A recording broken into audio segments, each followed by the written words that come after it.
Hey everybody, welcome back to the channel. Good morning. We've got some more V steganography, lambda steganography, and Nikola Tesla kind of thematic happenings in the world to decode this morning. Today is going to be a little bit more of a heritage, going back to where a lot of the videos I'd done early on in the channel when I started it, tying it to the Earth Grid Network.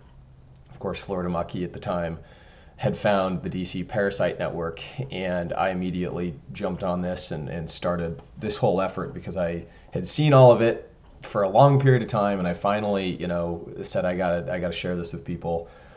And so I'm going to go a little bit deeper into kind of some of those things I was both seeing back then, and also since Star Wars is so relevant in this last couple months with the Mandalorian. Did a video on that, but since the seasons ended. And so I actually have a lot more to add to that as it relates to the ancient culture of the Mandeans, who live in modern day Kurdistan in the Kurdish mountains, and how that affects the history through the Essene culture of which Jesus was born, all that stuff. And then we're also going to go a little bit into the secret space program a little bit deeper, because there's a lot of occlusion, numerological, ciphering. There you go, that's happening. And so I've of course got our friend Nikola Tesla up here because he's kind of central to bringing all of this back to the modern time. Again, we wouldn't have any of this stuff, any of the perspective that we have without him, and maybe Edgar Casey, a couple other guys who are weeding through the chaff, because it gets a little bit weird with this stuff. But parsimony, of course, with this meme is always what I hope to communicate with people.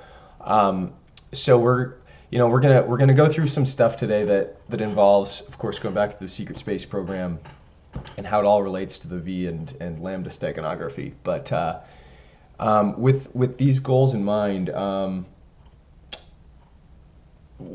where do I start? A couple of these lessons that tie in to the V steganography in general. Why do they use V? This is one of the questions that I think probably a lot of you who may not be veterans of the channel are wondering. What is the significance to V? And of course, we know the X files. We've decoded in previous videos the tarot, the representations, and what those mean to the V and the X steganography, and what they mean when they're used together. Of course, X is the UFO file. Specifically, V is more of the etheric force, the etheric force of nature.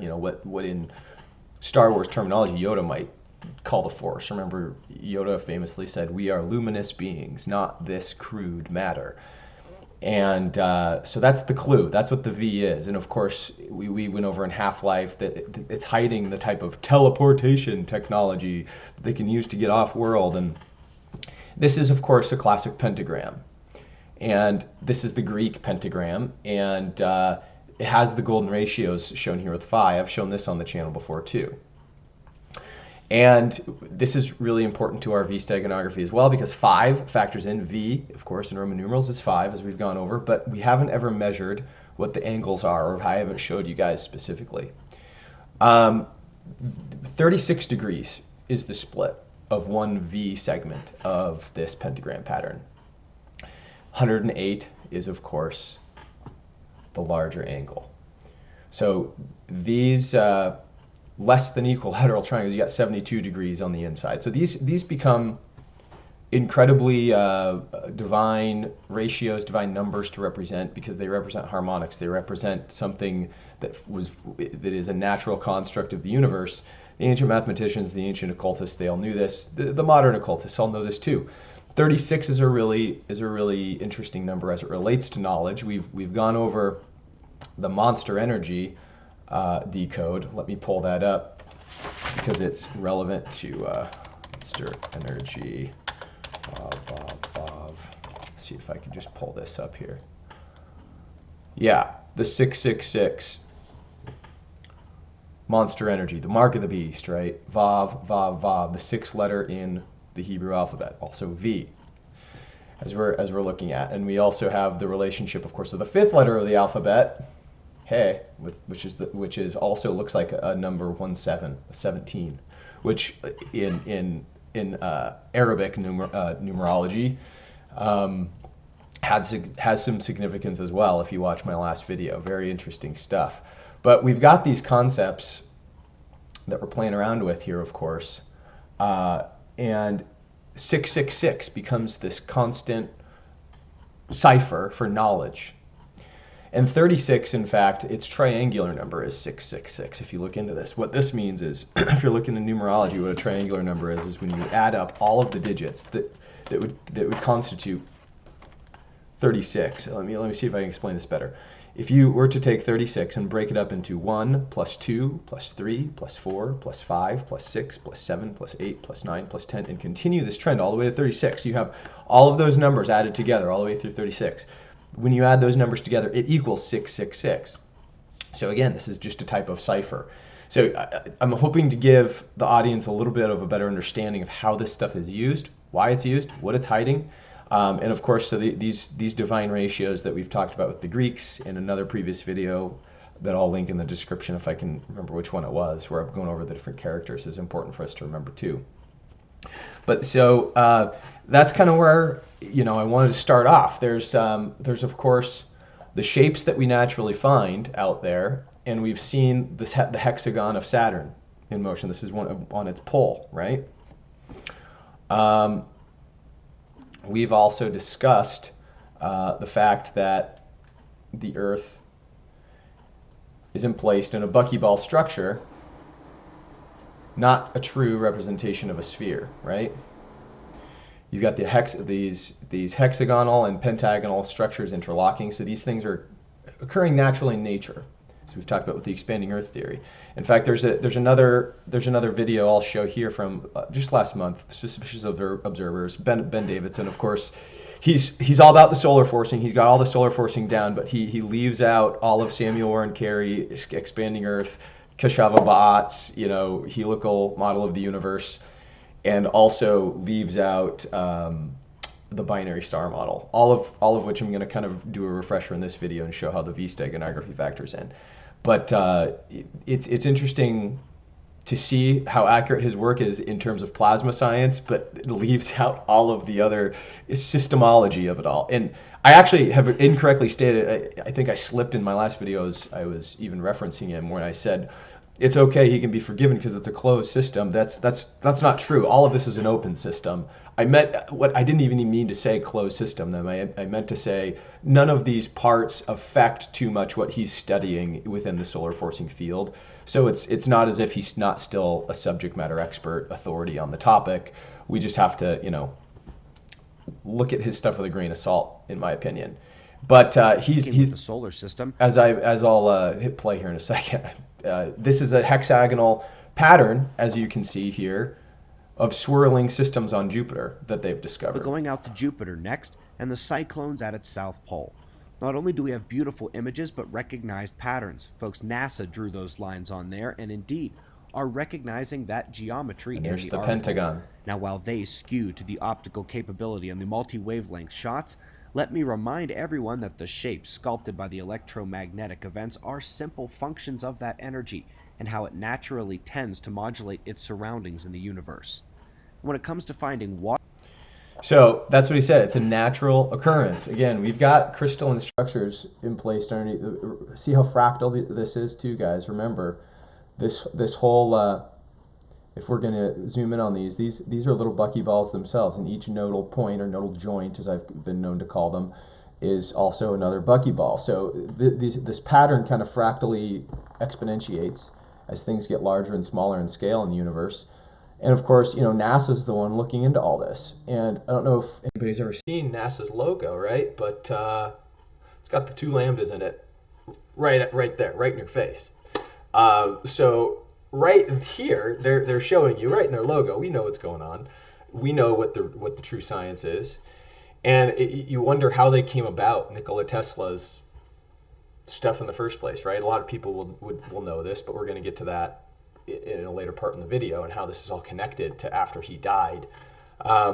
Because here's the other patch, the NASA logo, and this is kind of the classic, like Saturnian um, symbology here. Nike has a similar one too. If we look up the Nike swoosh,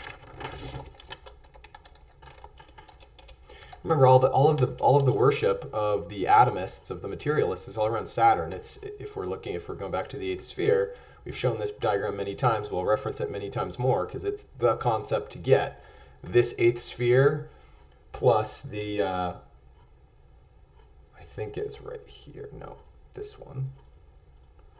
Nope, I'm failing you guys. This one. The Kundalini, right? This is truly my supposition of what we're dealing with here. The eighth sphere's got the heart chakra encaptured, and we're trying to ascend to Jupiter, the Jupiter energy. But Saturn's materialist. So we're going to stay down here and resonate. If you guys ever looked at a couple of things, we'll do the Nike swoosh first.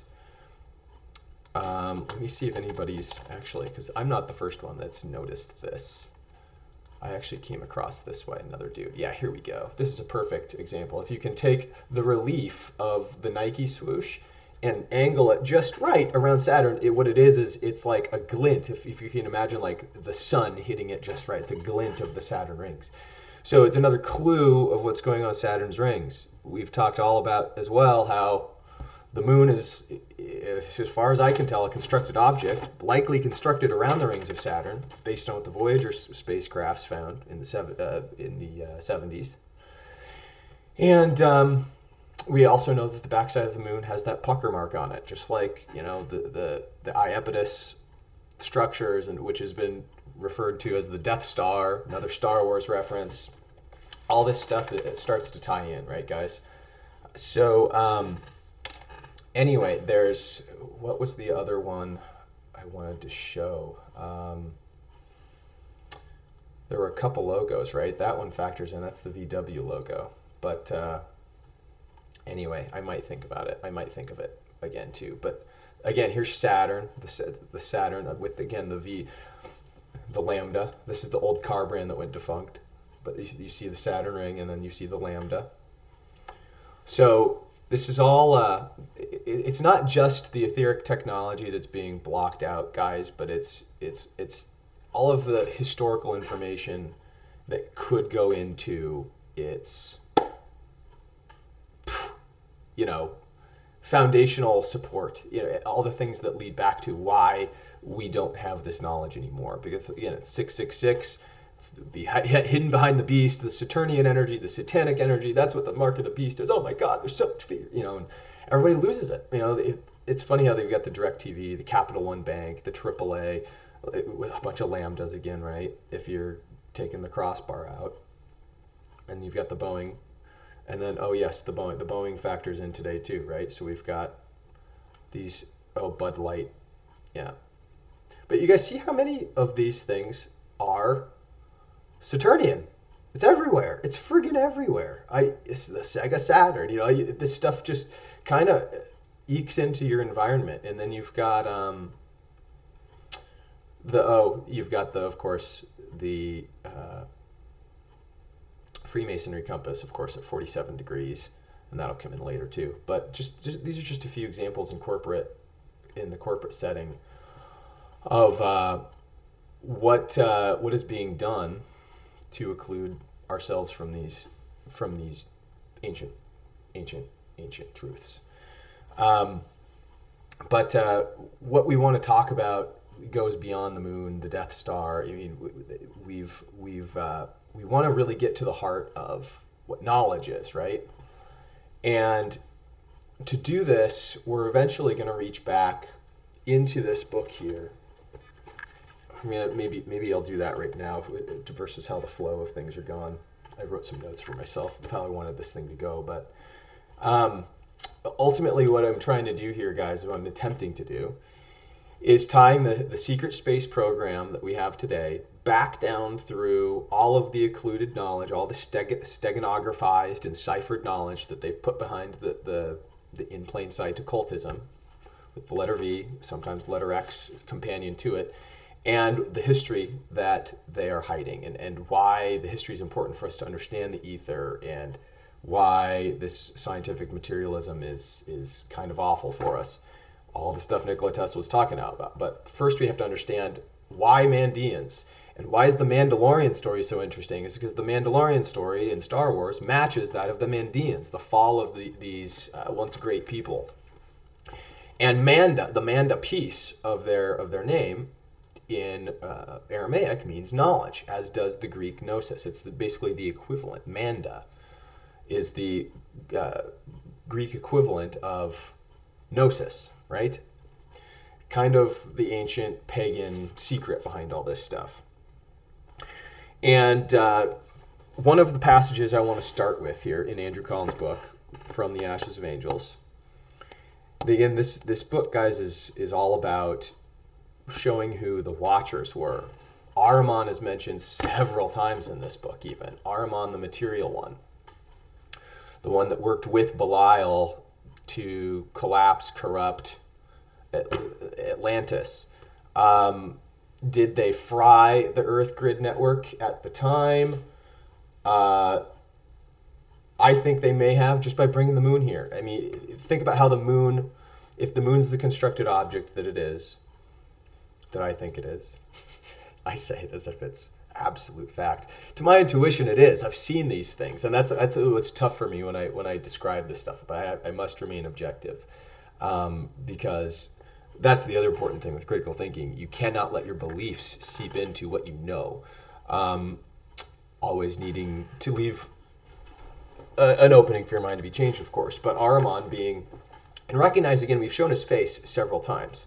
His face is going to be real curious as we go through this video too, because we have several pieces of evidence that we can now use to show that what we're finding in Antarctica and all these things also associate very closely. But back to the Mandeans and how they might even relate to Ahriman, right? Because he's, remember, the material one. If you're thinking about Star Wars, think about Emperor Palpatine, which is interesting. And then the Darth Vader saga, the steganography there too, the materialism, the machinery that's keeping alive. But the Mandean story starts kind of in Kurdistan with a later on tribe called the Yazidi. These people came after them, and as Andrew Collins is investigating the Garden of Eden area, he writes that in Sheikh-Adi, it obviously revitalized an existing set of beliefs already adhered to among the Kurdish tribesmen of old. Yet, where exactly these people had obtained their quite unique religious views is not known. Yazidi cosmology and mythology were unquestionably non-Christian and non-Islamic in origin, although they did appear to bear some striking similarities to the teachings of the Persians, and in particular the religion of the Magi. And remember, if we're talking about Star Wars, we're thinking maybe Jedi, because the religion, everybody else besides the Jedi thought it was a religion. And it actually wasn't a religion, it was a way of life. It was a way of connecting with the Force. It was of connecting with the ether, that is God, the consciousness. So these are things the Yazidis in ancient times knew. The Mandeans, right? These are all, fractured over time. We have to remember the Mandeans, were almost 10,000 years ago existed. This is all in the fall and the confusion of things. And the Yazidis believe in a form of dualism where they give equal respect to both the good and evil principles of their religion. The dark and the light side, bring balance to the Force is the whole thing that they say in Star Wars, right? This, therefore, is paralleled the Magi's belief in the eternal struggle between the Ahuris and the Devas, the root of virtually all later dualism in the Near East. And also in the new movie, The Rise of Skywalker, we've got this form of duat, as they call it. This duat, it's very powerful female-male energy, the yin-yang force, essentially. And so were these Yazidi descendants of the Median Magi? The answer has to be yes, for the Angelicans believe that the next incarnation of Melek Taus is another Malek, the kind of the Ahriman character, in fact, will come in the form of a personage named Sheikh Mahdi, or Mahdi, an avatar who will bear the blood and power of the ancient spiritual leaders of Media. Media is spelt media, by the way, M-E-D-I-A. And they spell it that way in modern times, but back then it was M-A-D-A-E-A. And we'll also go into that, why that's important, once we get into some of the numerology stuff when we're showing this stuff here. That the Yazidi are among the last survivors of the faith of the Magi is not disputed. Scholars are in doubt that it was the Magi and not the Zoroastrians who had influenced the development of these deities. But that's the thing Andrew Collins doesn't get, I don't think, is the Zoroastrians were also fractured off from the Mandeans, it would seem, and this coalescence of ideals is very similar between these tribes people. They separated by other hundreds of years of time. Things happen, culture develops on its own. So you've got this ancient Jedi. The Jedi were scattered, if you think of it this way, just like in the Clone Wars. The clones, of course, were the DNA manipulation that AHRIMAN did. You guys are starting to see all the parallels here with Star Wars, the Death Star out there, what they were doing in space, the fleet of whatever the heck is building these things around the Saturn's rings. Kind of crazy stuff. Kind of interesting that it matches up with all the Star Wars timelines. Anyway, clinching the connection was the belief of the Yazidi that Sheikh had himself been a Magian. According to the Wigrams of the Cradle of Mankind, there seems some historical evidence that Sheikh Hadi, or AHRIMAN, lived in the 10th century, a disputed date, and that he was originally a Magian who had fled from Aleppo. So there's all of this reference to, in other words, AHRIMAN actually being alive in times like ours, and it makes sense through the lens of us having DNA that is probably mucked with. There's some more interesting things in this free chapter that go right into the serpent steganography as well. Remember, serpent to be the 5, V is 5. So I'm just tying all this stuff back together. Why 5? Why certain numbers are tying together here. 666, 5, 17, 88, as we're going to see later, which controls time and the time grid. But there's an interesting passage here Andrew Collins writes about the serpent and the black serpent. He says and this is later in the same chapter at page 175. The last one was actually page 173.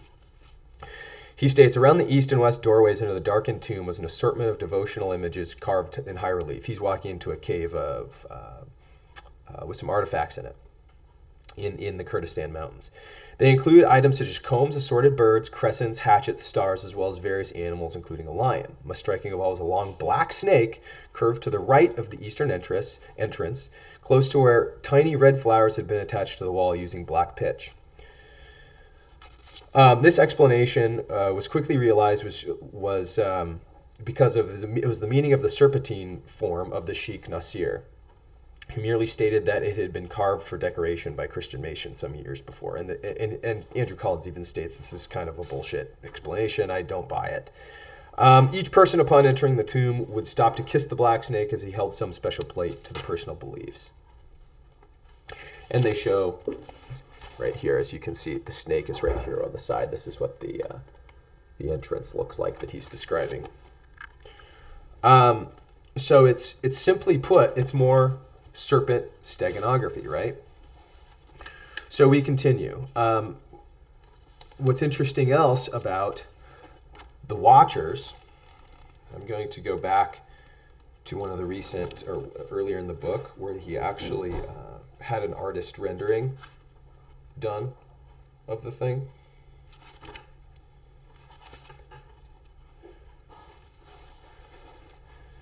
And he shows, shoot, I might not be able to find it here within a period of time.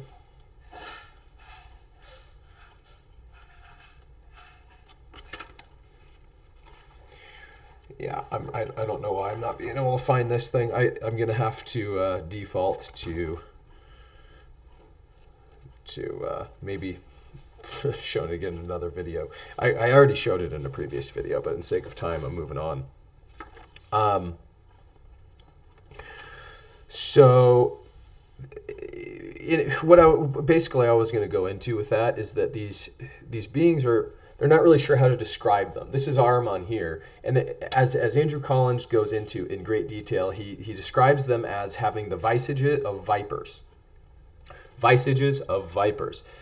So kind of like a snake, but not. It's very slanted eyes, is what they say. Very puckered lips. They even have some artifacts near the end of the book here where they're talking about the Nephilim having a lot of these similar characteristics too. He goes into some more detail about the Akkadians on page 205 as he talks about the Anunnaki, and of course Christian O'Brien in his book, The Genius of the Few, which is one of the best accounts you can possibly find for these watcher beings being in existence. He goes into the fact that they were also called Anunnaki or Anunnaki.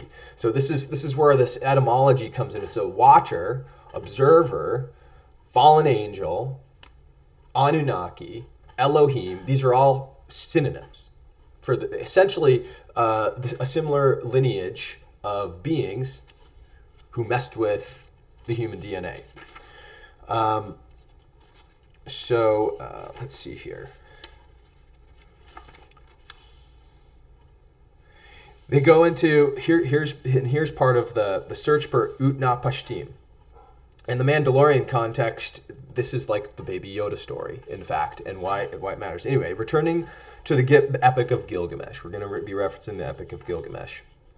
I found many more symbols of the fallen race on closer scrutiny, particularly within the sequence of events that follow the death of the wild man Enkidu, who was finally killed by the gods for murdering the giant Huwawa. And this is page 234 of the book. On hearing of the tragic event, Gilgamesh embarks on a quest across the mountains in an attempt to discover the secret immortality. He has been told that a forebear who knows the ways of God can give him some answers. His name is Utnapishtim, and the hero finds this ancient one on an island across the waters. On sight of the old man, Gilgamesh realizes something's terribly wrong. He expects to meet an immortal, a god in his own right, but instead he finds a human being just like himself. Utnapishtim then recites the story of how he alone of humanity had been warned by the god Enki of an impending flood that was about to consume the world. With the knowledge, he constructed a huge vessel covered inside and out with with bitumen. And to this he placed his family relations, and among that, blah, blah, blah. So this is Utnapishtim and Noah, and as let me see here. I think it was this one? No, this one. The Noah story. It's been said that those that were born later on in the Punnett Square, if you were to be born of the same lineage of a fallen, it would be potential that your DNA would activate in the same way that theirs were. You were a divine being. Noah was one of these people. You'd have white hair. You'd have certain features that were kind of visage, like the viperish. And the red hair was the other, light red hair was the other thing that they would discuss this being. That's maybe where the Scots come from. You've got the white-haired, red-haired, white-skinned beings, essentially. And my supposition is, in fact, that the black hair is likely not native or natural to Caucasian DNA, but also intermixing DNA over in the Middle East area for however long of a period of time that white people did. I think they may have gotten some of these characteristics, right? So I'm doing hopefully a halfway decent job at tying together some of the things in this book that are definitely worth exploring as it relates to AHRIMAN, how he's been here since this ancient time, and explaining where the Earth Grid Control Network got its beginning, right? A couple more passages here. The roots of the Mandai. Turning away from the indigenous cultures of Kurdistan, I, Andrew Collins that is, found myself looking through the works of the Mandeans. The religion of the Marsh Arabs in southern Iraq, scholars suggested that they are direct descendants of the Ubaid culture, who moved down the plains of ancient Iraq from the Zagros Mountains in 5000 BC. This view of the Mandeans' migrational homeland makes perfect sense of their belief that this race's earliest ancestors came from the mountain of the Madai, which is located somewhere in the mountains of eastern Kurdistan. And this is important because in this book, he goes on to describe how that's likely where Eden is. The Mandeans also say that this was not the true place of origin of their race. Their most distant ancestors had, they say, migrated to the mountains of the Madai from a foreign kingdom. And I suspect this is from space. I bet you anything. They're marooned here. They were marooned here from something. Maybe they were the Mars people. That's one of the questions I have about the Mandeans that I got to really look into myself a little bit further. Is it just says a foreign kingdom, and like a lot of things, you can't really put it in the context of much outside of looking into what is said. That foreign kingdom, they say, was Egypt. I think it may have been off-world. But it could be, too, that Egypt was intermixed with in terms of people coming here from off-world as well. If the planet beyond Mars blew up, that is the asteroid belt, blew away the atmosphere of Mars, made it uninhabitable for people to get, to people to live there, it backs everybody up into Earth, essentially. And then so they talk, and then they go and talk about the pharaohs and the exodus of Moses, and Moses being another one of these probable half-breed beings. But this in particular, this is where I'll end the tie-up, because this is where it goes into some of the tarot cards and the V steganography itself, and then we'll move on with the presentation. But the passage that I saved on this page 350 in his book, is incredible, because the implication is very important, because it puts the lion-headed deity from that tarot card on the wheel. If you're looking at the X tarot card, the lion-headed deity, whose name is Sekhmet, I think also painted here as Mithras, front and center of the power generated from the celestial dynamo, which is electromagnetism itself, which is the V, and that's why it's so important. This is the passage, and the torsion effect that the wheel signifies. Yes, it's the X steganography tarot card, but the wheel has this torsion field effect type of symbology to it, and so I'm going to start here. The most common attributes with the lion-headed deity suffice to identify it as what late antique texts often term a cosmocrator, an astrologically conditioned embodiment of the world-engendering and world-ruling power generated by the endless revolution of all the wheels of the celestial dynamo. So this is crazy, because that's what they're saying is, let me read it again. It's the world-engendering and world-ruling power generated by the endless revolution of all the wheels of the celestial dynamo. So to me, what this is stating is if you can control this force, you can literally control the Earth grid. And that's kind of what we're seeing here in terms of all of these agenda items. And yeah, we've got SpaceX now doing these coded relays. And I'll show that here in a second. But anyways, it says, in other words, the lion-headed deity played exactly the same role as Zervan, it seems, as the controller of infinite time.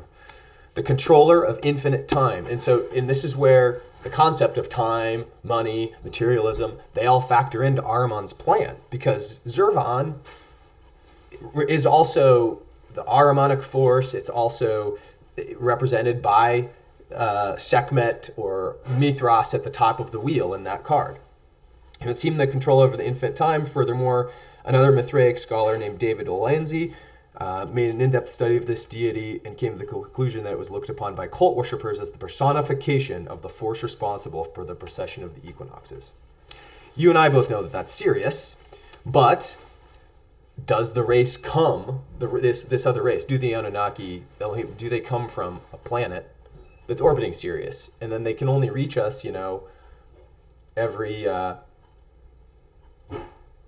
when Sirius comes back around in the Golden Age, what is this? You get 6,000 years, so there's an 18,000 year period where we're not going to be next to them. And we're not going to be next to them for a while either. But it's been prophesized that in this time that we are in, some toppling happens, of course, as it relates to them. Anyway, here's where it ties it back to Ahriman, right? Zervan, the genius of infinite time, as it states, this is on page 351. This association, however, has been seriously contested by modern-day academics and insisted that the Leonin figure is thought to also represent Ahriman, the evil principle of Zervanism, like I was just saying, actually. Should this prove to be the case, then it would conform perfectly that the Zervanite view of Ahriman has had dominion over the Earth since 9600 BC.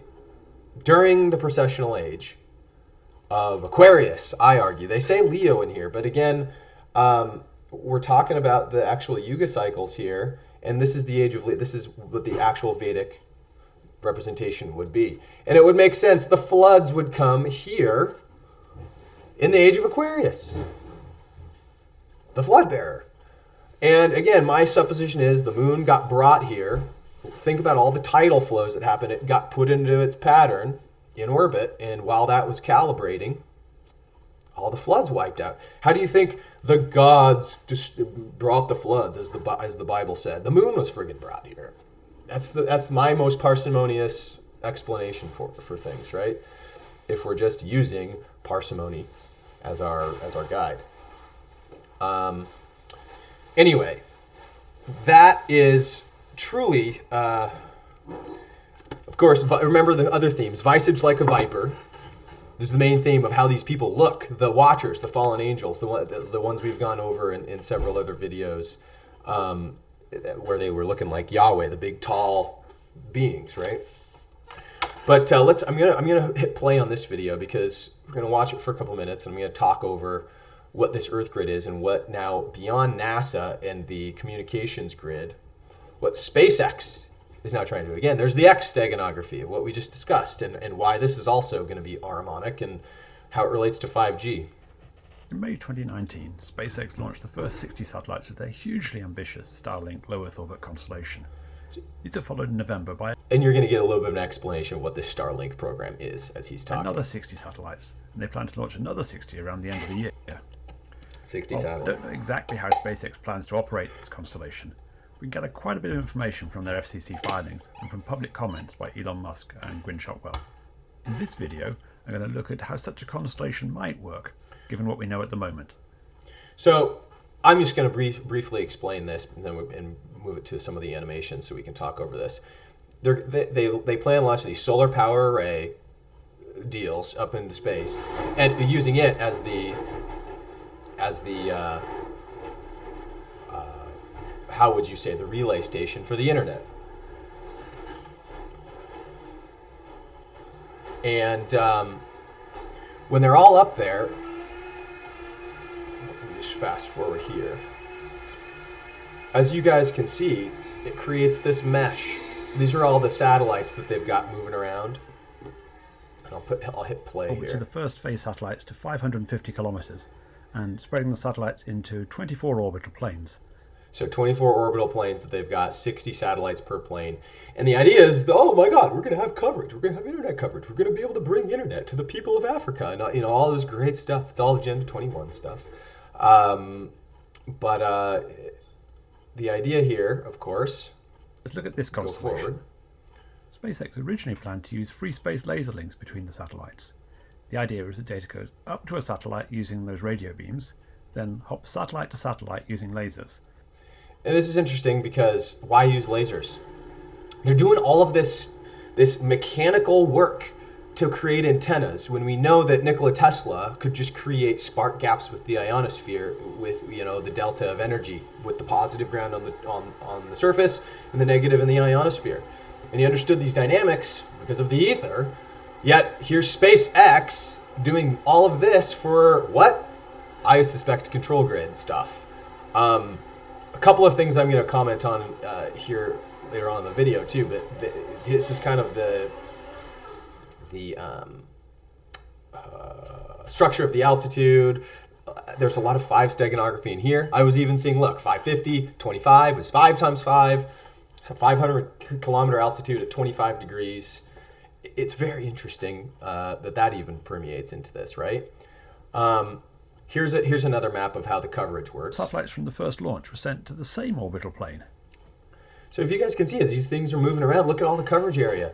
Going hand in hand with the stratospheric injections, this can cause some serious issues if we get too much, I'm going to say, hubris to figure we can just do this ad infinitum without any side effects. I mean, let alone the discharge of whatever the energy differential might yield if we just get a solar flare or something, and just knock this whole freaking grid out, which I think is the most hilarious thing ever.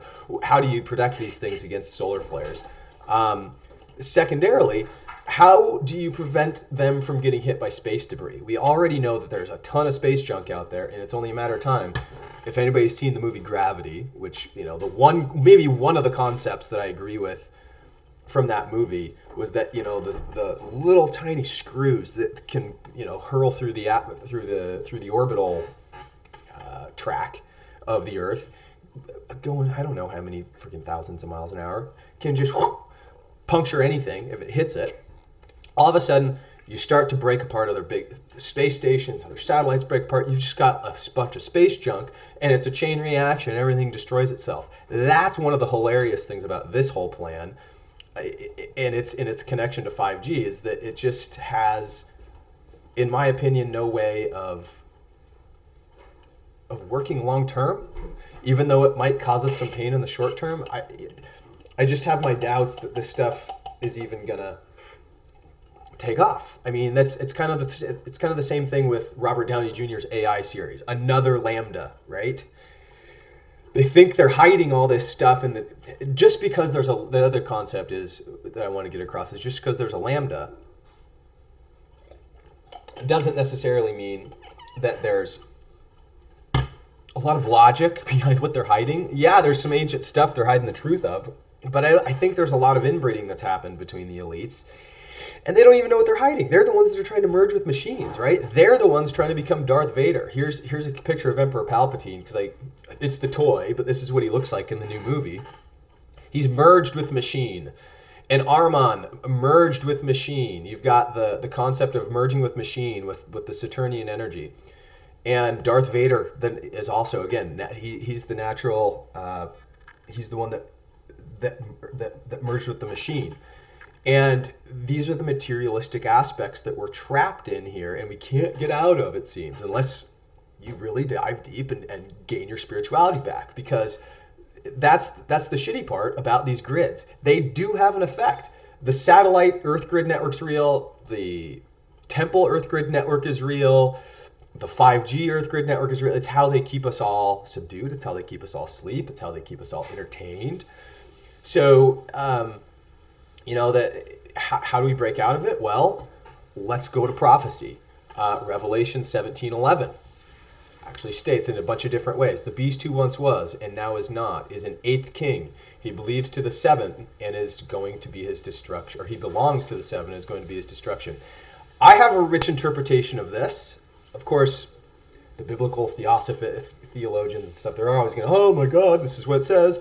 Not realizing that, actually Revelation isn't so bad, because it's already kind of constructed allegory anyway.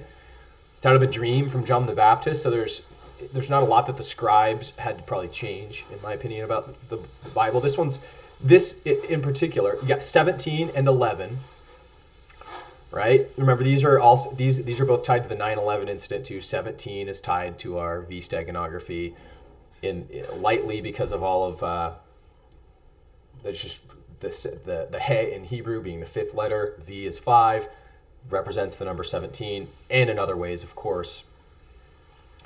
But if we're going back to the translation, think about what we're talking about. He's the eighth king, is itself an eighth king. The beast that was and is not is itself an eighth king. So if we're talking about the beast hiding the knowledge, Ahriman hiding the knowledge, he being the eighth king, what does he control? He controls the eighth sphere. The eighth sphere that got us entrapped, with the moon as his number one weapon, his own personal friggin' Death Star is the way I view that thing. So what we've got to come to realize here is that prophecy in the Bible, in Revelation 17:11, the beast that was and is not is itself an eighth king, but it belongs to the seven and is going to destruction. So this is part of the prophecy too. The seven is what he owes his allegiance to. What is the seven? Well, the seven is the chakra system. If I could get that pulled back up. We've talked about this and talked about this and talked about this. This is the chakra system. It's the proper evolutionary pattern of our energy flow, of our consciousness, of our crucibles here with living material lives. Even Ahriman is victim to this natural pattern. Everything is a natural pattern, and as much as he wants to hijack it, turn it into a machine, it's not necessarily altogether possible, right? For if you've seen any of the Star Wars sagas, the machine always gets overturned by the Force. The Force always overcomes, even if the odds are totally stacked against the quashed out Force. You can't quash out the life force. The Sith, kind of the representation of the brothers of Belial under control of Ahriman or Palpatine. They're all about this, right? But they always get thwarted, they always get vanquished. So that's kind of, to me, what this prophecy is stating. I've thought about this and gone into Strong's Concordance and looked at, I mean, again, it's not so veiled like the Old Testament is. The New Testament's actually, because it's kind of, corroborated. They couldn't necessarily do much with the Gospels other than strip out the important stuff. Rather than rewriting a lot of the New Testaments, that's more the problem with the New Testaments as I see it. It's stripped rather than refabricated like the Old Testament is. Two totally different contexts too. So anyway, we're gonna hit this video here real quick, and it of course has this theme of Revelation as well. And you see the planets here, and you see also the wheel symbology here with some of the black snakes, the black serpents on the doorway.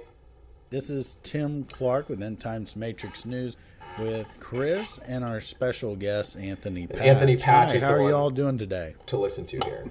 We're only going to listen good. to a couple minutes of this. Hi, Anthony. Hey, Chris and Tim. It's great to be back together with you guys. Thanks for the invite. So today we're going to be combining research Chris just came across with the 4096 code and how that contributes to our overall understanding of what Anthony has been working on recently. Could you start us off with the 4096 material? And I haven't mentioned the 4096 stuff. I'll let him talk about this, obviously. It has to relate to the Antichrist, right? I came up with this mathematically, just as the progression of the model numbers of D-Wave's adiabatic quantum computers. 4096 represents an adiabatic quantum computer that operates on qubits. 4096 is the number of qubits within this computer. I sent that to you guys, as I do most of my research when I think it's pertinent to what you're looking at, and you blew me away. Absolutely, I had no idea the ramifications of that number in terms of the cosmos, the entities, the planetary alignments. Here's some more pattern. We're not going to go totally into what this all means here, guys, but this is, of course, the 4. This is actually the symbol for Jupiter in astrology, too. So there's a reason why he put that there. Also see that it looks like a 24. Remember, 24 was big with that Seahawks decode that we were doing for their loss to the Packers that ended up being. That was all about the number 24 and Marshawn Lynch. There's going to be some more 24 that I show actually later on here with this stuff. As you can see, there are some 24s in there too. But that's important to the V steganography. And then 9 with the moon and the sun here. So, and the literal translation of 4096. So let's just kind of recap a little bit, because I recall your video that the two of you produced. And what struck me is what you said, 4096 is related directly to Shiva. Is that correct? Yes, it is. So, and before I move on to the Shiva stuff, also notice, guys, all the planets in specific we've been talking about with V steganography: Saturn, Jupiter, Venus. Saturn, Jupiter, Venus. The moon as well has been talked about at length, but traditional as we've got even here, and the sun, they kind of factor into each other, but they are going into all of the planets. I hope you're realizing that I've gone into with all of the V steganography research. This is not a coincidence. For the benefit of myself as well as the audience, can you break down that relationship just a little bit more? Can you tell me, does 4096 translate to Shiva in some form? What do you see the relationship between 4096 and Shiva to be? Well, I think it's the same story about the gamble that Thoth did with Sin, the moon god, in order to gather 5 days for Osiris, Nephthys, Set, and Isis to be born, and that is the birth. That is the resurrected Saturn. Then there was the Ogdo. They represent 4 frogs and 4 snakes. They are gods of the dead. And Orion, when there is a cycle of the sun and the moon, and they connect at a certain time together, that is when they do a lot of their rituals. And I think that Nostradamus. One thing I want you guys to see here with Orion, do you guys see how it's shaped just like a Black Widow's back? And again, it's more steganography. Sorry, take another segue. There it is. Oop, maybe it was on the first. There it is. This is the movie poster for the new movie. Oh my God. Yeah, that's. Hopefully this doesn't surprise anybody anymore. But yeah, I was just showing you that's kind of, yes, it's on the back of a Black Widow, but it's also a sacred symbol. It's also X-steganography, if you see. So anyway, I will continue. Rituals, and I think that Nostradamus said when the moon and the sun and Jupiter is lined up, that's when the 5th age begins, and that's 9/23/2017. Mm-hmm. I'm not saying the 5th age is going to start that day, but I'm just saying that it is in reference to what. As you guys see, it was the 2016 that they were doing this. And that, if you remember back at the time, that's when the solar eclipse happened over the United States. It was this big thing where we've got the 7 years of tribulation in the Bible. I think we're in it right now. Bookmarked by the 2 solar eclipses. The one that she mentioned there, which was August of 2017. And then we've got another one hitting in 2024. 7 years of tribulation. This is what the Bible signifies. And this is, again, the time that this great unrest is happening. Interesting, right? What he predicted a long time ago. So we know that Shiva, it has 3 stages: destruction, then a wasteland or a level playing field, a clean sheet of paper, we might call it, and then the rebirth. And this is the karmic process. Shiva, the force that controls the cycles, is destruction, creation, and the white clean sheet, as Anthony Patch is talking about. This is dielectricity, magnetism, and electricity. This is the Trinity. This is the Trinity. This is what this signifies. That's why he's got the trident. So the other thing about this is in death, it's also breath. You breathe in, you breathe out. You breathe in, you breathe out. So you've got these mini Shiva cycles. And this is what the universe does, in fact. Faster than we could ever perceive, in fact. It recreates and destroys itself 21 trillion times a second, according to the little bloop theory, rather than the Big Bang theory. I'm a subscriber to the little bloop theory. There is no beginning, there is no end to this. It's just it was a thought pattern that always has been. It's a big torus. Think about it as a cycle. It's not a straight line, it's a cycle. Everything operates in a cycle. So with that in mind, it would be parsimoniously against people coming to realize that the cyclical pattern of the universe is real, the donut structure of the torus is real, not this straight band line that we've come to think of with the Big Bang. So Shiva is literally this 21 trillion times a second. That's what gives us motion. It's like a flip book. Think about a flip book. It's a hard cut to a next page. It's happening with us too. There are these hard cuts in our consciousness to perceive this motion, but that flip book is just going so quick that our shutter speed in our eyes can't absorb it. We can only see so many frames per second in our eyes, and that strobing effect offsets enough. If anybody's ever seen strobes, you can time those up too. This is the nature of things, the in and out breath of God, the Om signature, the hum that you find. Of course, what they were talking about here with this symbolism. So I'll go back to Shiva. So what I hear you saying is there's a resurrection of Saturn that is represented both by Shiva and by 4096. Am I correct? Resurrection of Saturn. Yes, that's correct. An attempt because to that's resurrect what Saturn. We're talking about in the physics end of it, where we talk about the electrical reconnecting of Earth to Saturn by way of the Birkeland currents, the plasma conduit that we've talked about so often, that'll be generated by the Large Hadron Collider. And this is something that a lot of people have emailed me back, and even people. The Large Hadron Collider is another name for CERN, for people uninitiated, I guess. We talked about that in the last video too, with tying to the secret space program. So People that have go interviewed check me that one out. have struggled with, and I've struggled with it as well.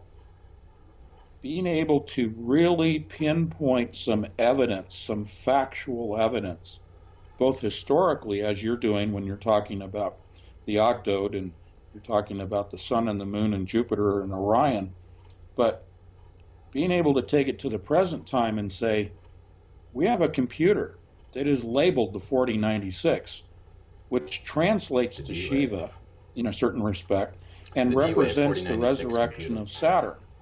And then you toss in the 4 frogs, the 4 demonic entities. The reason that I'm focusing on this is because this really can crystallize the discussion about why are they focused on.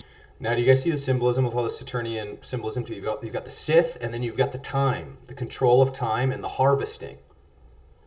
Huh? Harvesting. Harvesting of what? Energy. Loosh. This is what the whole Earth grid's all about. You know, people have more elegant terms than loosh, but I say it because it's maybe more recognizable by people. But that's what this all is about. Saturn. Why do they worship Saturn? And also the cube. The black cube they put here very smartly. I didn't see that. That's also a thing with Saturn. That's the thing in Mecca that everybody goes and they bow down to. It's Saturn. It's the Saturnian energy. It's the Borg. It's that was the whole thing with the Borg, the machinists, right? The materialists. They've merged with machine, and they flew around in a big cube. It's Saturn, steganography and symbology. Why do they want a stronger electrical connection? And just for the sake of the audience, the three of us have talked about the electric model of the universe for a couple of years now, and all of the planets are electrically connected. There is a plasma that exists in what mainstream science calls the vacuum of space, or dark matter, dark energy, is actually electric plasma, charged ionized gas. And through that medium, which is conductive, all of the planets are still electrically connected to one another.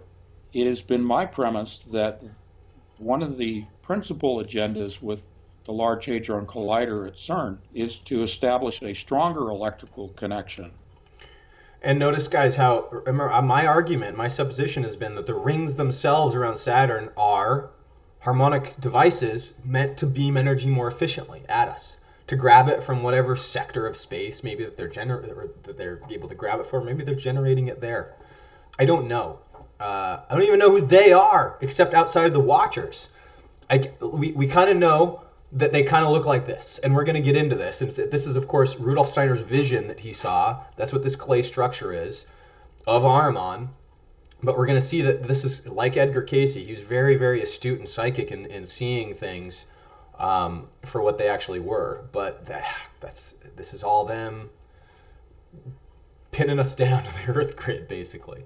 Between Saturn and the Earth for the purpose of opening the gateway to the abyss. Isn't the ancient world's and the abyss term is just the for ether. this type of phenomenon the ether? Yes.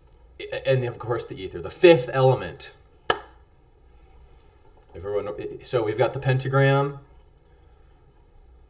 Are you guys seeing now why 5 is related to ether? It's the fifth element. It's not love like in the Bruce Willis movie. I mean, love, you have the capacity to love because of the ether. Sure, I'll give you that, because the ether is also where consciousness is bred from. But that's ultimately the fifth element, guys, and it's up here at the top. And when you turn this upside down, like you do with the pentagrams, you put it at the bottom. You transmute it from being the crown chakra energy into the root chakra energy. That's what the Saturnian, again, showing you, hopefully this makes sense, flips all your consciousness back down to Saturn. Boom. And we need to be here. We need to resonate with heart chakra and move on. What lies beyond, I don't know. The prophecies themselves are also just their dream forms in nature. We have to bring them into form ourselves by following the path, the way.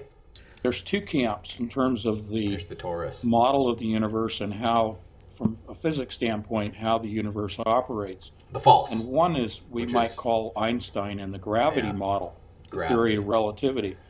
And in that camp is the discussion of dark matter and dark energy, which, according to mainstream science, comprises about 96% of the known universe, only 4% of which is what we interact with on a daily basis. So 4% is what we see in the heavens, in the cosmos, in our reality Material. here.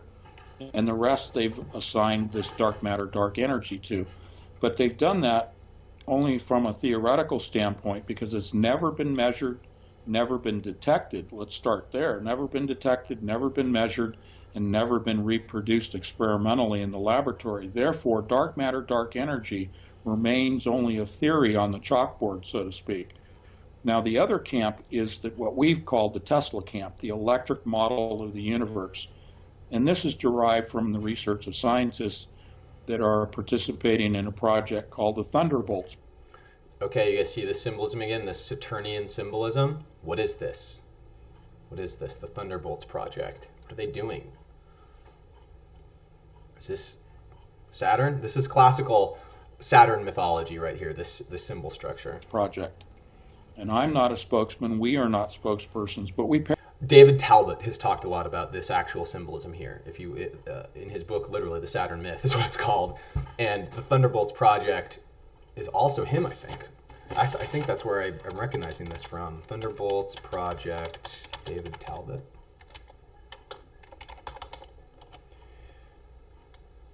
Yeah, it is. It's the Thunderbolt. It's his work that Anthony Patch is referencing. Okay, so there you go. Another person to look up. David Talbot with 2 T's. Oops, sorry guys. Gotta get back here. There we go. And this is derived from the research of scientists that are participating in a project called the Thunderbolts project. And I'm not a spokesman, we are not spokespersons, but we paraphrase their research. And in the electric model, the void, the dark matter and dark energy, if you will, is actually ionized gas or a plasma, the 4th state of matter. I would disagree with that. I would say it's pure energy, pure potential. Like, you can't really, he's trying to define the undefinable is what he's trying to do here. And my photos just collapsed again. I'm gonna have to get them individually out as I need them. But that's what he's talking about. This ionized gas stuff to create plasma. Plasma as a result. You know, the 4th state of matter, the ether, it's an interesting discussion to talk about in terms of us trying to solidify what it means with language. It's very tough in my view to explain or to explain the well, excuse me, easier to explain the ether than to describe the ether, in my opinion. And that plasma exists throughout at the quantum level and the macro and the cosmological level. And it is charged with electricity. And therefore the name, the electric model of the universe, that everything is electrically connected and electrically communicates with each other. Again, being careful about what we talk about. Communication is the activation, maybe, of electricity, but we also got 2 other forces. We've got dielectricity and we have magnetism. So communication, rather than using electricity, would use the dielectric. How do you say vectors? Fields. You would use the dielectric field to get a longitudinal wave to communicate something immediately across that by creating a perturbation. This is what quantum entanglement is.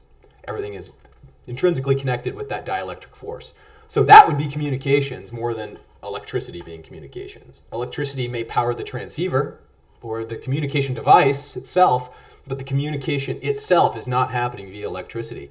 Magnetism is the thing that forces all of the Earth control grid network into our brains to fry it. To think about putting our brains inside of a microwave. It's what we're living in all day in this friggin' soup. That's magnetism. So Anthony Patch, even in this video, I wanted to just point out, he has imperfect ways of describing this electric universe, and that's why we have to be really we have to be real cognizant. And boom, I'll just pull him up as I need him. Look at Nikola Tesla's parsimony, right? Bring him back up.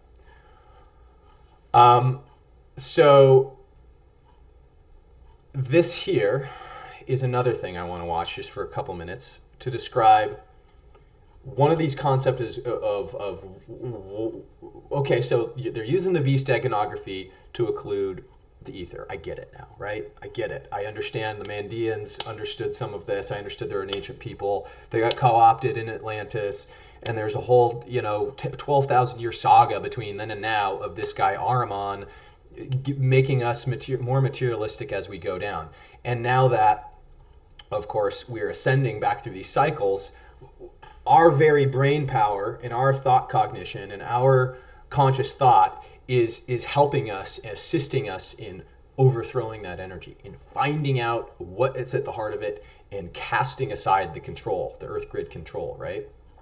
That's what we're talking about here. The next concept we're going to get into, you guys probably saw these pop up throughout the video, is Nikola Tesla's number grid that he discovered and used more than discovered. Actually, don't know if this can be attributed to Nikola Tesla's discovery. He rediscovered it. Let's say that. Because I don't truly know where it originally came from, but he reintuited it. And of course, this is where his 369 famous quote comes in. And you also see this infinity symbol, this butterfly, that the monarch butterfly is a symbol of infinity too, death and rebirth. This is a occult symbol. And the 0, curiously, is right there in the middle, the only one that's aligned with the 9. 0 point energy, right? So these are some crude things to talk about in reference to this chart. I'm going to let the video play. Of course, what do we know about Germany? Looking at the Nazis, looking into the occult. We've got the representation of this grid. I just wanted to show you guys then the 0 point here in the middle, and we also have a V and all sorts of other stuff with the Volkswagen. Anyway, this is Robert Sepper chatting here. And by the way, take his stuff with a grain of salt too. I agree with a lot of it, don't agree with some of it, because I think he leaves a lot of loose ends where he could tie them up with better archaeology. He jumps to conclusions that aren't backed up so much, even with his own intuition, I guess. I don't know how to describe it. He goes, even the stuff that he writes about the Vril is pretty fascinating, but I'm not really even sure the Vril also in Germany were really a thing. So just like Ben Davidson, kind of these guys all say good stuff, but I don't agree 100% with what everybody says. You got to use your critical mind to kind of, nobody's perfect. You guys probably don't agree with everything I say either, but look for yourself. Verify the things I say for yourself as well, and we'll all be better off for it. And math Anyway. is often defined as the science of numbers, quantities, and shapes, and the relations between them. So vortex-based mathematics can be understood as a new way of understanding numbers, not just as mere quantities. Which is what all this is. This is vortex-based mathematics, if that wasn't clear. Again, with another V. All these V words. If you guys understand, V is not a common word or letter to be used in words. Yet we use it very regularly within the lexicon that we talk about on this channel. Our lexicon is deep with V words in this realm, for no mistake. It's quite fascinating when you look at the incidence rate of that, right? But where each has its own unique quality, archetype, and behavior. Mm-hmm.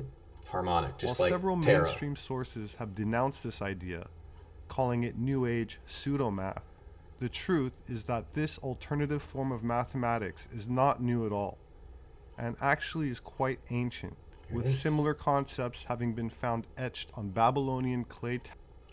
And guys, here's our connection back to the Mandeans. Remember the Magi, the Jedi. Like, what the heck was going on back then?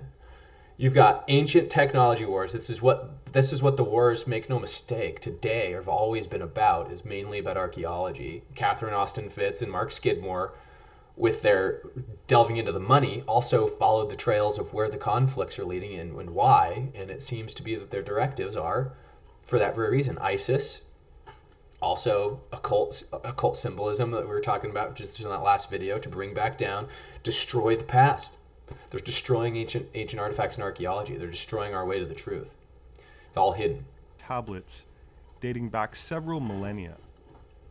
This non-linear, holistic view of math was also revered by none other than Nikola Tesla, who famously stated that, quote, "If you knew the magnificence of the 3, 6, and 9, you would have a key to the universe," end quote.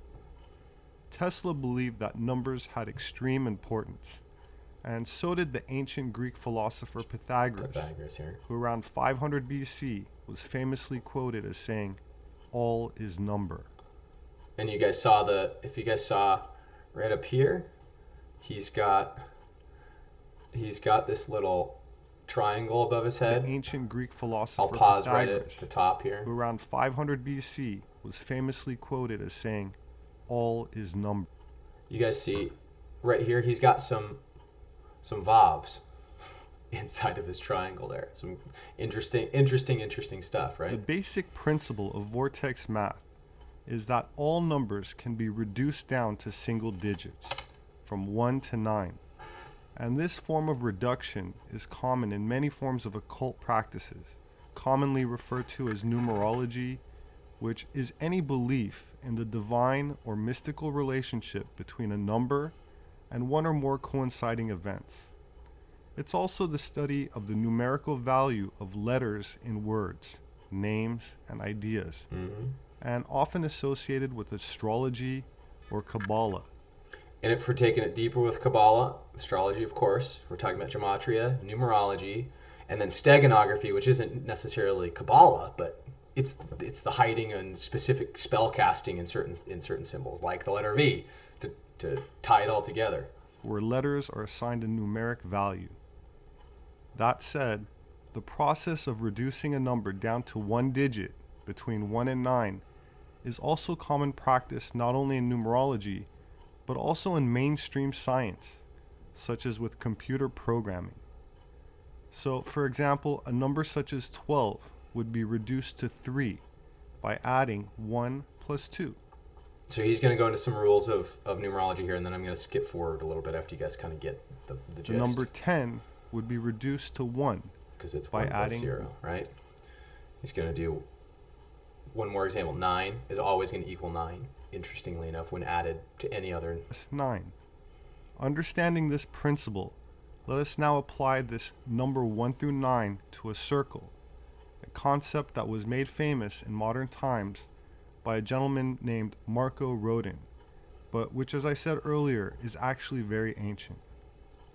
Excuse me. So to re-speak about what I was talking about before, Marco Rodin then devised this grid. Nikola Tesla is attributed with the 369 importance, I guess, in terms of its foundation and its examination. But he's right. Now that I'm thinking about it, Rodin was the one that actually devised what we're talking about here with the number grid. Notice the lines in the center, which resemble the Volkswagen logo, and the special relationship between 3, 6, and 9, which we will get into later. Let us start with the number 1. When we double the number 1, this is where it gets we cool. get the number 2, the relationship of which all. is connected here with a line. When we double the number 2, we get the number 4. When we double the number 4, we get the number 8. Doubling the number 8 gives us 16. And this is where the first reduction in numerology comes in, of course. Now you're starting to see maybe how gematria works a little bit more foundationally too. Sure. And since 16 is a double digit, we reduce it by adding 1 and 6, giving us the number 7, which, as you can see, is connected to the number 8 by a line. Doubling 16, we get the number 32. All right, I think you guys get that concept, right? Now, he goes in and talks about the halving of it it works the other way too. If you have everything and go the other way, it works exactly the same in numerology. Then he talks about the 3 and the 6 and the 9 here. And here's where the Nikola Tesla stuff comes back in. 3, 6, and 9. The numbers that Nikola Tesla said were the key to the universe. When the number 3 is doubled, we get the number 6. When 6 is doubled, we get 12. And you guys also notice lambda. This is a lambda. Instead, with the V is turned upside down. When lambda's upright, that is the divine expression of the V.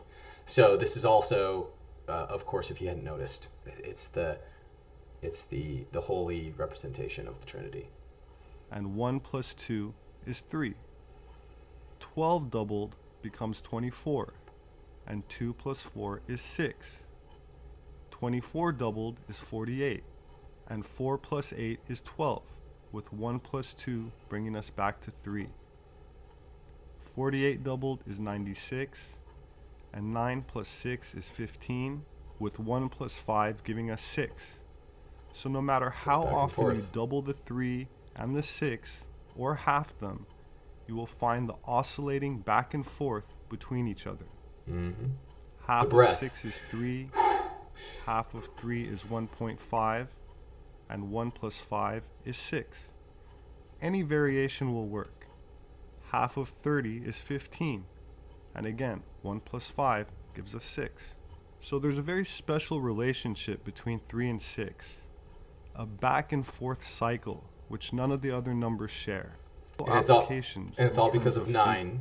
And I'm going to put this up here so we can basically end this. The 0 point in the green is where the ether is coming from, is essentially it. But just watch his animation here as I mute him. And you can see what he's talking about is going back into play. So, anyway, you've got this concept now, right? So how do we tie this back, and why does it matter to the Earth grid? Hopefully I've done a well enough job of blazing through some deep topics to where now we can get to the point, guys. Because the thing is numerology, in addition to the actual physical constructs that have us here in this Earth grid, mathematically controlled, and of course, I'm going to bring the Thoth thing back up. Thoth with the Saturn symbology up here. I don't know what this was. I've always looked at this as like a friggin' lightsaber or something. I've always looked at Thoth maybe like Luke Skywalker character, that type of archetype, because he's always got the dark side looming over him, right? Like Darth Vader is he has to overcome it. This, of course, he's writing on something, is what people say. This may or may not be a tablet. He's got his hands firmly clasped around it. It's a cylinder. To me, it's a cylinder. And he is tooling with something. To me, it looks more like he's tinkering with something than he is writing on a tablet. Although Thoth, of course, famous for his emerald tablets. I just don't think this in particular instance of Thoth doing something is him writing on any tablets. He's clearly doing something else, in my opinion. But anyway, what this all equates to is they're using numerology because numbers themselves affect the ether in a way that people don't trust, that people can't possibly comprehend unless they look at the whole picture, right? The 5G network that pervades over them and the Internet of Things and the Earth grid network, if you're, again, to line up the buckyball structure to this and the expanding joints and the influx of solar forcing we're getting right now. There's such opportunity for us to figure this stuff out, guys, and to overthrow the energies that we need to, on this planet. And the thing is as we go into modern times here, we're going to tie this together to the Space Force, why it matters now, why this opportunity for the 2020s in year zero matters to humanity. It all goes back to Nikola Tesla, but also with the numerology.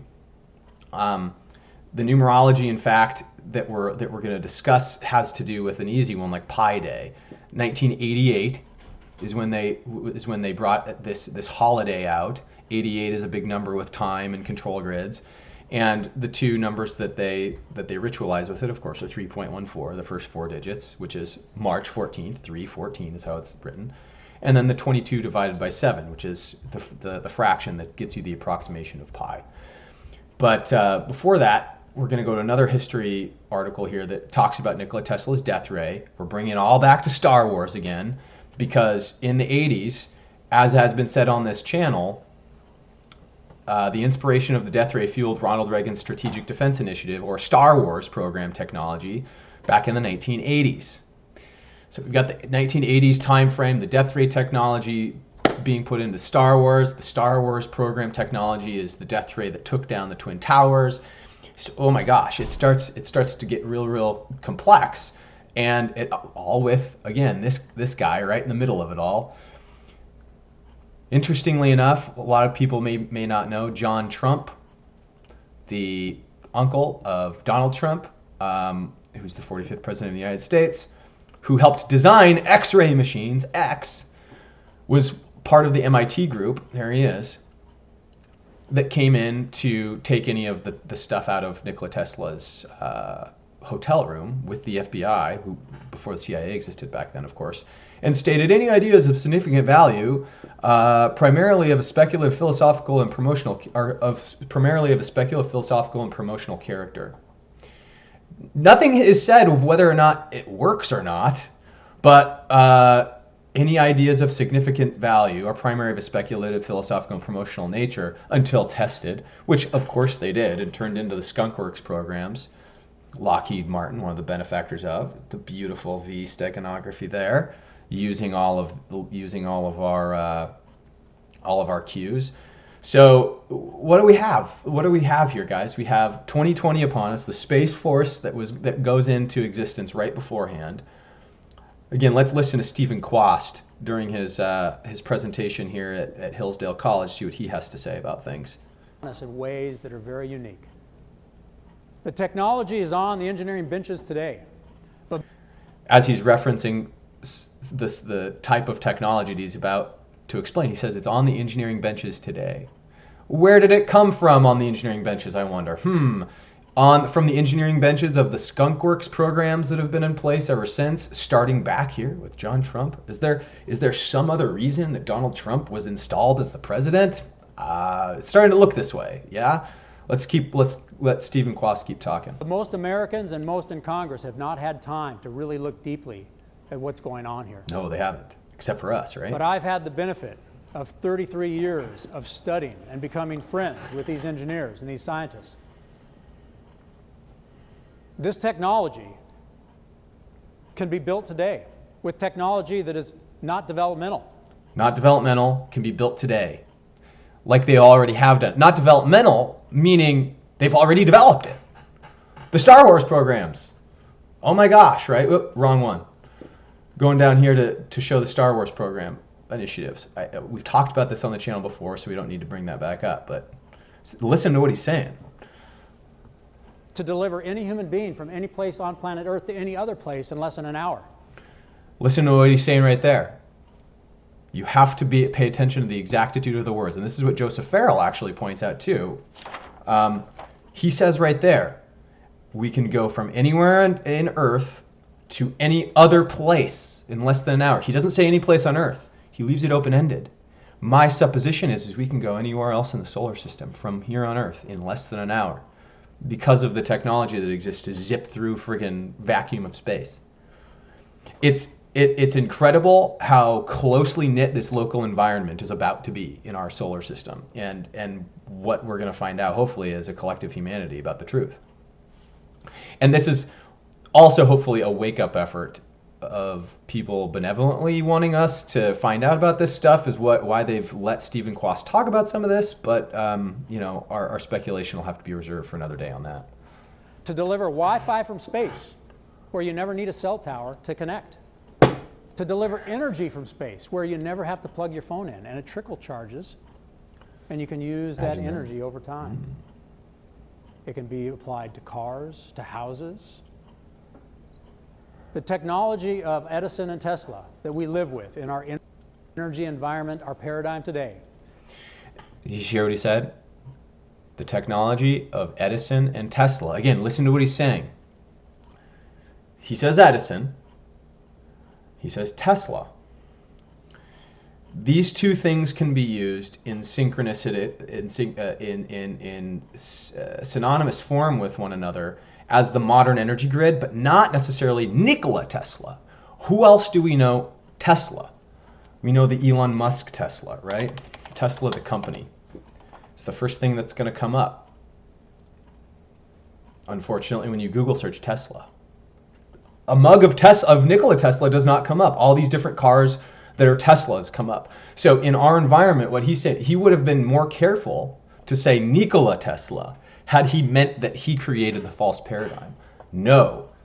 I think if you're reading between the lines, what he's saying, Edison's technology grid and Tesla's technology and placement on top of it.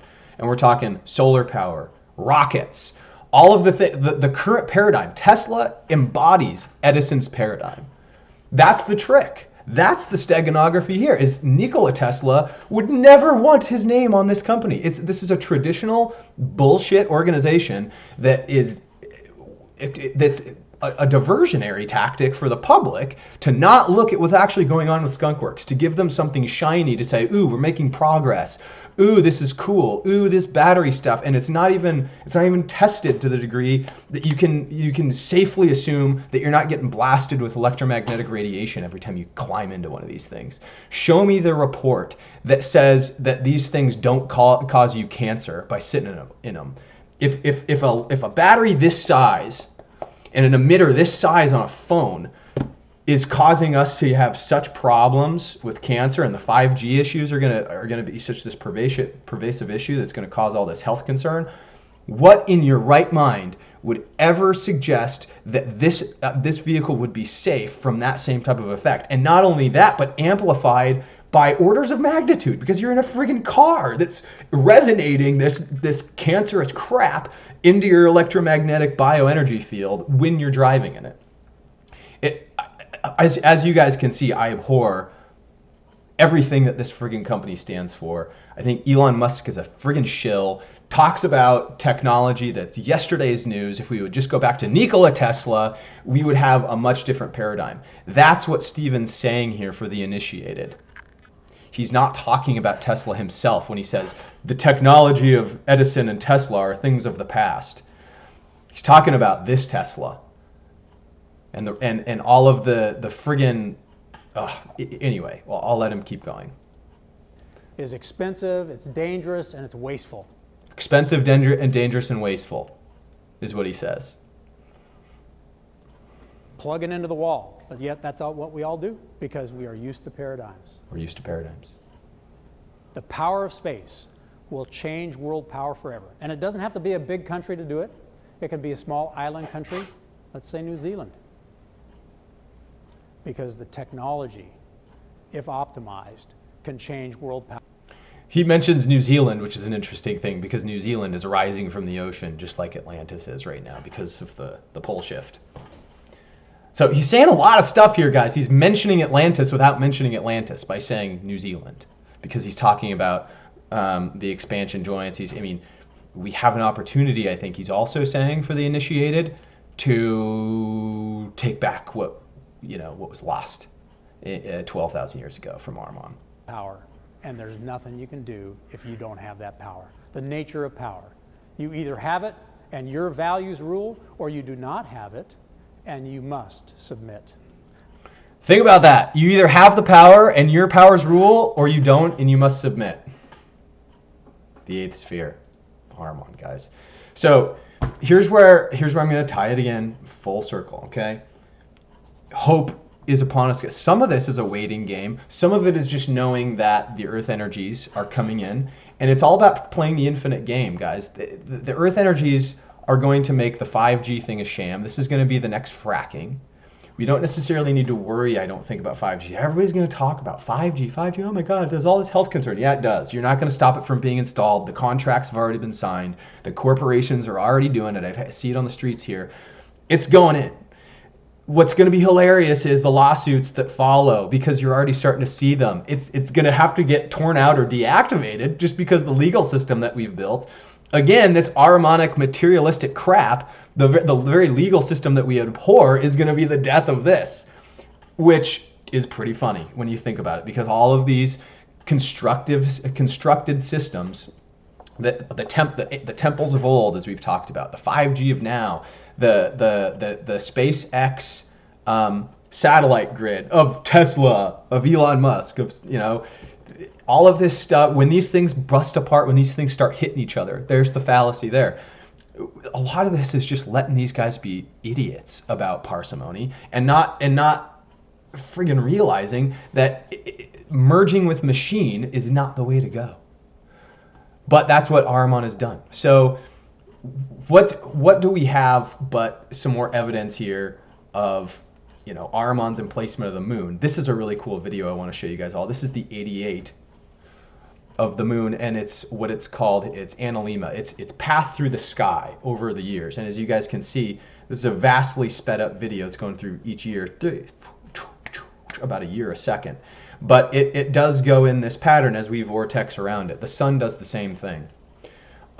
This is just from Edmund. This guy took a time lapse over the course of a year. Of course, the sun eventually reaches back this figure 8 pattern.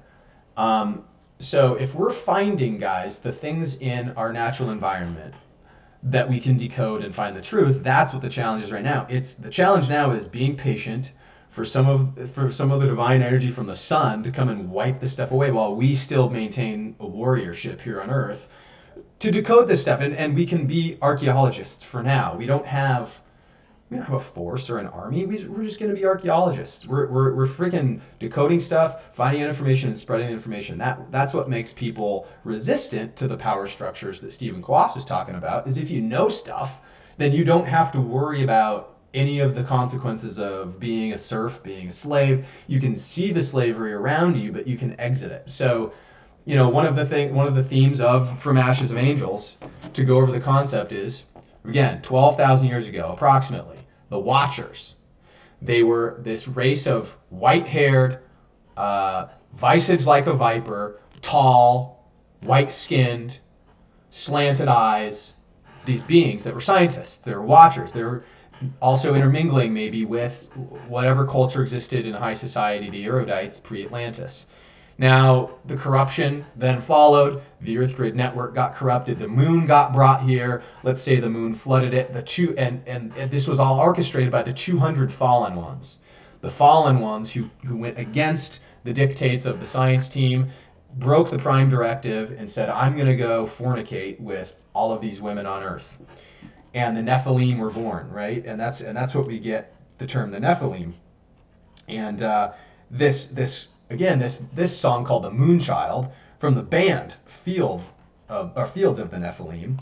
And Moonchild is an interesting reference because it goes back to the whole thing about Noah and also the theme of the Mandalorian story with Baby Yoda. And while I'm stalling for time here to try to find another graphic in my book here, that's important because I do want to show some representations of artifacts that have been found of what the Nephilim kind of were supposed to look like. And here it is right here. So here's a representation, these slanted eyes, but these are hybrid creatures. These aren't the Watchers themselves. These are the Nephilim, these giant, kind of morphed figures. This is just a carving of one back in the day. And over time, these giants kind of got bred out, but what did the originals look like? And, I just found the other. So this is kind of the artist rendering of the visage like a viper, but it's still got a lot of humanoid characteristics in terms of what this artist has rendered. But you can see the high cheekbones and things like this, the elfin type features. If we're looking at Rudolf Steiner, we're starting to see a little bit of these features come out. This is kind of how the visage like a viper personified looks. Now, Moonchild. Aleister Crowley wrote a book called Moonchild. As that ties together, it was a book about a war between two factions, white and black wizards, who fight over an unborn child with powers. Now, this is the Christ story. This is the Jesus story. This is the Baby Yoda story. This happens all the friggin' time, it seems. This happens in the novel Dune. When the power structure becomes threatened, the babies are killed, and it's a power between light and dark. So is this also what happened with Atlantis? Was it all around DNA and manipulation of the children? And it makes me wonder quite a bit, actually, when you go into that. But the here's something I also want to tie in with, visually speaking, how close we're getting to an answer. Is that just, what was this, January 8th, there's another 8th, funny enough, third phase of Moon did a video showing the pharaohs, Akhenaten. Here's your further down lineage. You're also kind of visage like a viper, elephant ears, taller structure, longer oval faces, thinner eyes, right? You're starting to get a representation here that these guys, now do they look exactly like Ahriman? No. But they also are generations removed from Ahriman. It's just DNA. And if this is a watcher of Watcher blood, then, well, you've got, a little bit of research to do on the lineage front, I guess, in that capacity. But here's another clue as we're talking about watchers and hiding in plain sight. The Witcher. We're talking about white hair, powers, special divine powers, activated DNA. There's a video game called The Witcher. Only difference from Watcher is the A is removed and put in an I put in its place. You see white hair. He casts spells. His archetype has these yellow serpentine eyes. So Watcher, Witcher. This is a video game series. If you care to look into it, that we're not going to do a playthrough or anything of. Don't worry, I can't do too much of those things. But this is also the serpent steganography. To be the five, to be man. It's the gods mixing with man, and you get this Akhenaten looking dude. Now, that's the least of the most interesting things that these guys are finding. What they actually did is they found some faces in the snow, kind of like Mars-style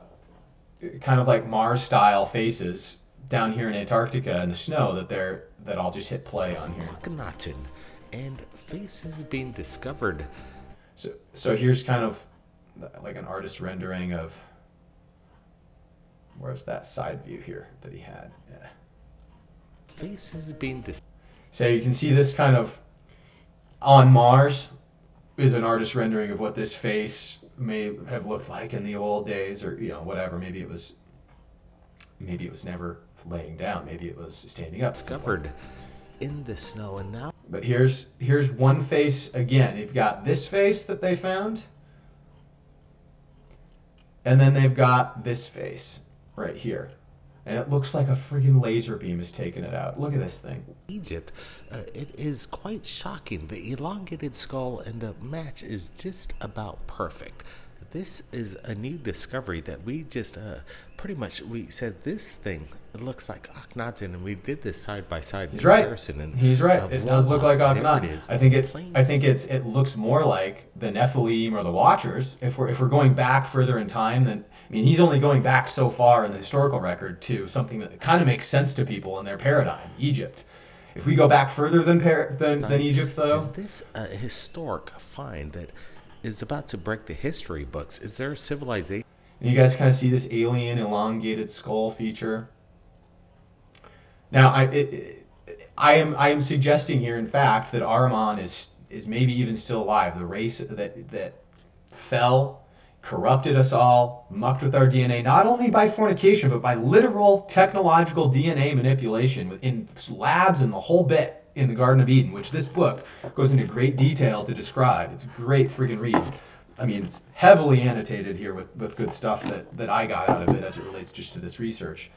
But this is kind of where we're coursing into, figuring it all out, guys. And so, wrapping this thing up, here's the numerology piece. For those of you that want to see the stuff that's out there, that's in plain sight, and do it a little bit easier, I've written down some terms here just to decode what the numbers are saying for us. along the lines of basically these themes that we're talking about. And I just started typing these all in before the video, but Earth Grid Network is one of them I wanted to show you. Remember I was telling you with the perihelion, or the analemma of both the sun and the moon, you get this 88 time infinity loop that I think when you combine in a certain way inside the eighth sphere, you get a harmonic that keeps us down. It keeps us asleep. It actually prevents our brains from awakening past even the 10%, which if we're going to awake all the way through the Yuga cycle, we need a lot more than that. Where was I? Oh, yeah. So we've got 88. We've got Dark Side of the Moon being 88 with the pucker mark. We have Trump being 88. Trump being the theme of bringing out the V steganography. I think Trump is, of course, a friggin' puppet. He's not a real president. None of the presidents are real presidents. They're all under the control of this guy. This is the Emperor Palpatine of the whole thing, guys. Like, the other guys are just freaking generals that in plain sight we can see. Nobody in Star Wars ever, until they knew the Emperor was there, they thought freaking Darth Vader was the one controlling it all, right? Until Yoda and Obi-Wan at the end of the Clone Wars were the ones that kind of took the ancient knowledge, just like the Zoroastrians and the Mandeans or the Mandalorians. They took that knowledge of who Ahriman is and they kept it firm. It's in all of their myths. They make no mistake about it. They warn everybody against Ahriman in all of their transcriptions, all of their texts. You can't call them biblical texts. All of their ancient sacred texts. And it's really worth going into some of these Persian myths to find out the original story of it. Because now it's all conflated in the United States around Columbian Roman symbology. And we've got the Roman symbology that ties into this because we've got a Roman layer on top of it. And the papacy and religion. And religion it just keeps everybody from getting to the friggin' point. There's no critical thought going on there. So go back to the Mandeism, study this stuff deep, really come to the understanding of what friggin' happened in Atlantis, and use these 88 structures. You can see that they relate, right? We're using, again, only 4 of the ciphers: English full reduction, reverse ordinal, and reverse full reduction. And these just use different orderings of rules of numerology. But I want to show you guys some other connections here. We've got money and the wall equal 27. Pink Floyd, it turns out, talks about money, time, in their album, Dark Side of the Moon. What are they trying to tell you? Did they know about this stuff? Interestingly speaking, what do we have with the pentagram, but 36 degrees, 108 degrees, 72 degrees? Well, what happens when we go back to the word geometry? We've got 108 degrees, 36 degrees. 108 is synonymous with geometry. You've got 108 here, 36 here. What is 36? 36 is the triangular number of 666. Ouroboros, 42 is the slave number. The sun's vortex, or kept in the sun's vortex of the energy that's keeping us down through Saturn. Number 93. Where's Saturn at? Here it is. 93 equals Saturn. Ouroboros, 93. Sun's vortex, 93. MK Ultra, 93. And then, of course, you've got the 5 steganography. 5 times 5 is 25. You got pi, Mandea, where the Mandeans came from. 38 is the killing number. Did the Mandeans get slaughtered? Is that what they're trying to say from us for this? Mandalore got slaughtered, the killing number, 38. 83 is reverse of that. Mandean, 25 again, 52 is reversed, so you've got the 5 steganography here. And then you've got 38, the killing number again. You also have 137 with Mandean and Mandea. What's that all about? And Medea. 137 is the 33rd prime number. Okay, so knowledge. We're enslaved by the knowledge that they tell us. Geralt is the name of the Witcher, which is 36, right? He was the name of this guy here. That's him. DC Parasite, 42, the slave grid. Okay, Earth Grid Network has the 88, of course, like we mentioned, which is the time infinity loop. Here's the 24. The 24 and the 42 are reverse of each other. 24 was all about the Marshawn Lynch ritual, Patriot, is 36 for 666. Saturn also has 42, which I didn't show there. Guys, this is how gematria works. They encode it into the Watchers, the slaves of the Watchers, the followers of the Watchers, who are the elite. They encode it in everything because they try and keep the occult spell on top of you. I mean, all of this stuff. Thoth, if you go read the Memorial Tablets, there's a lot of stuff to break free of this nonsense by reading the Hermetic texts. Again, that's kind of why he reminds me of Luke Skywalker. He broke through the dark side. His whole lineage, he broke the cycle, in other words. The Skywalkers were supposed to bring balance to the dark side, and Darth Vader ruined it. Yeah, Thoth brought balance to the Force, as it were, by giving us some Hermetic knowledge. Why does he have the bird face of all of the Watchers? Was he himself a reformed Watcher? You have to wonder these things, and that's again why in the myth it looks like Luke Skywalker. Anyway, the foundlings are the other concept with the Mandeans. All children taken as foundlings, even those who were not known, were given entirely new identities at the outset. This is also the kind of the concept of Oliver Twist and what we continue to do to this day by keeping the inner child down. And so we've got to bring up our kids. We got to teach them all this stuff. We can't let them. Of course, we can't keep having kids irresponsibly either, because what happens is they just get put into this satanic system, and the cycle continues. So anyway. I'm going to wrap this up, guys, because it's been a pretty long video. I think it's even getting to the couple-hour mark here. But before we go, tying up a couple of things that are related to the Super Bowl. This is kind of fun as it relates to... Here's some things to look for in case of the numerology of the Super Bowl. We ended the last video talking about Boeing. We saw that Boeing, indeed, is part of the Saturn steganography with its logo. And showing something around the rings there.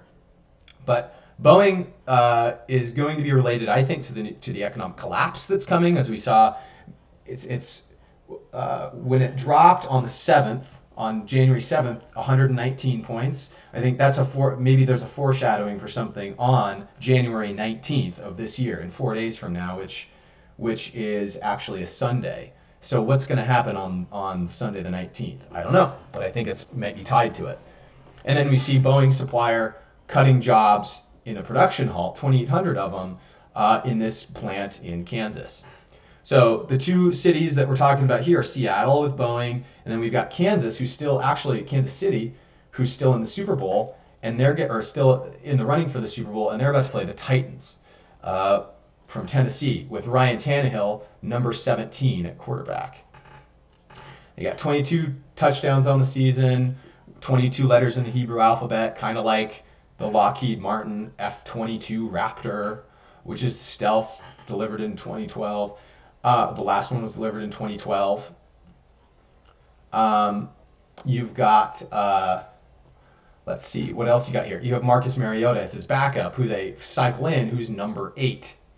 So here we have, in my opinion, a V-steganography ritual in play.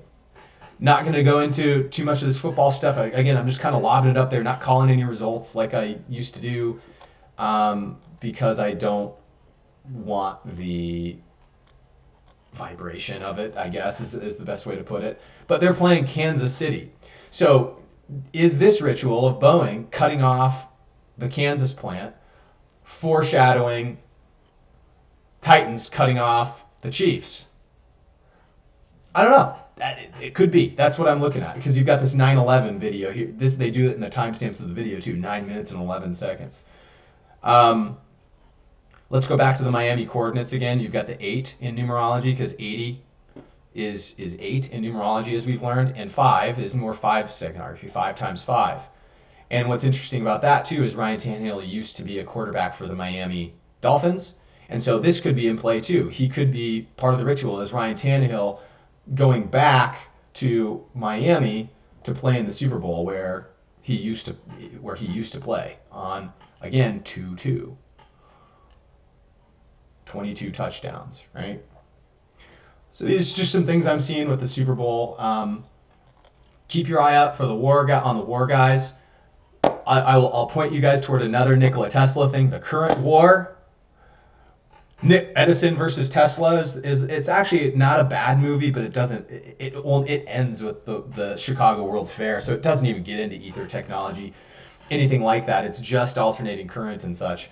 But if you guys take a look at the poster, the current war is they advertise it with the cadence of the current war.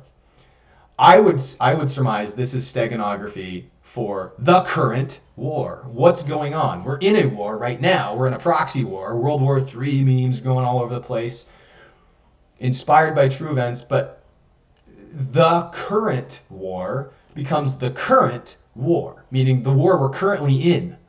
If you just rephrase the cadence a little bit. And this is, I think, what they're talking about. There's this article I found right here that says the current war release date was set for October after a 2-year delay.